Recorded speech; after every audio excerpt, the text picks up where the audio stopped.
So avalanches don't occur without warnings. It's really the visible manifestation of a series of events. So that's things like rapid loading, so a huge amount of snowfall in a very short amount of time, sun on a very cold slab.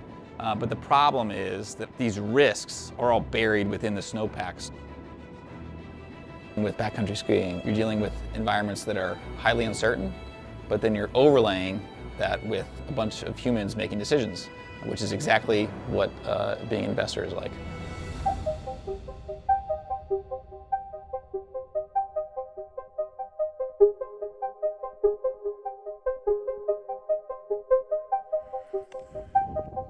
Backcountry skiing is essentially skiing outside of the resort. In the resort, you have ski patrol taking care of all the risks for you. But in the backcountry, there's nobody doing that, right? You are essentially your own ski patrol. You're having to make the decisions about the runs you're taking, or just even the route up the mountain, like what's the safest way to go. But there's no one doing AVI control work, which is the biggest risk in the backcountry skiing.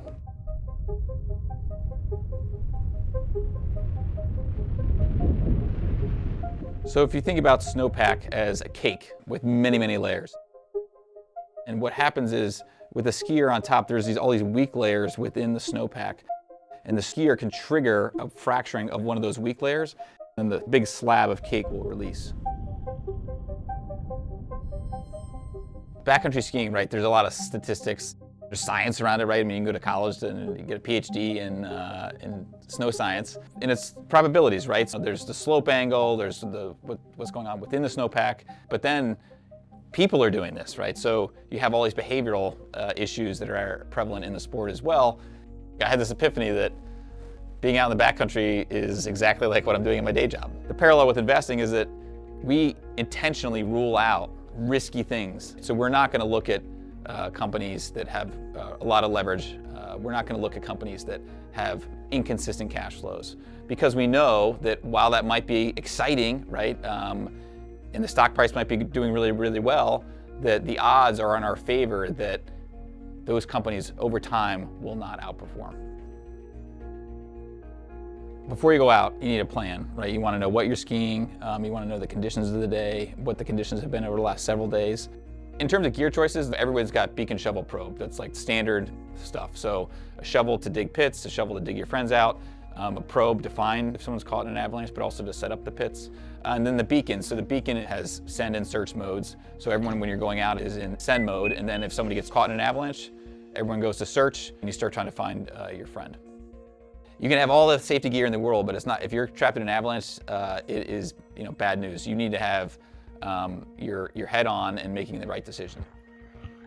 I think the number one thing for making the best decision is having a group of people in the backcountry that you trust. My group of friends, we're all dads. We want to be around for our kids, so we are more conservative in our terrain selection than somebody that's 20 years old. Like shoot straight down and then curve a little left and sit by trees. We also value each other's opinions when we're debating route choices.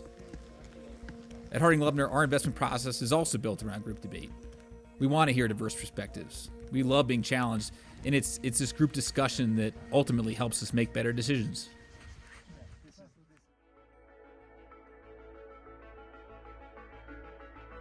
Last year, we were going to go ski this really, mellow pitch, and then I saw this really steeper section that was untouched and looked great.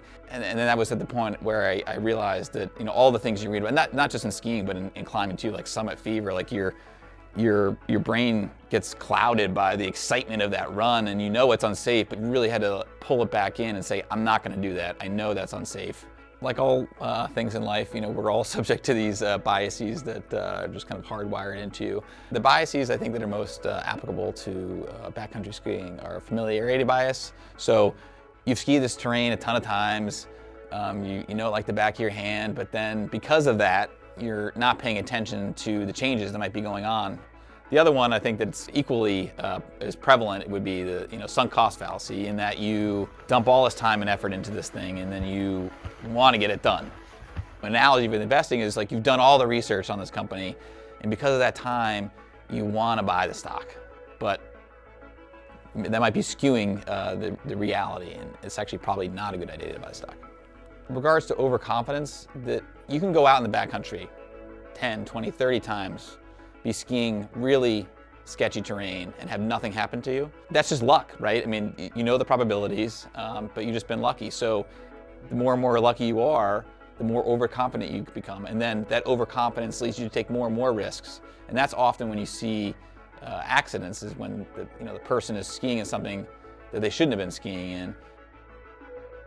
It's one thing to be aware of these biases, but we're all human and we're all subject to these biases. So the only way to combat them and to make good decisions is to have the system in place.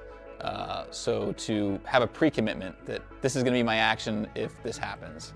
You're making that decision at a separate time. For example, we'll turn around or change course if we see cracking or collapsing in the snowpack. We do the same thing with our investments. We make pre-commitments that our investments must satisfy, and then the actions that we have to take if the fundamentals deteriorate. You can't eliminate risk in investing either, right? But what are things we know? Minimize risk, diversification, deep research into companies, avoiding areas that we know are poised to disappoint, whether that's certain industries. Is there a competitor that might take market share, or could some new technology disrupt this business entirely? So you need to think about the risks that are out there. They might not happen, but you need to be cognizant of them and then be able to monitor those risks. It's the same in backcountry skiing.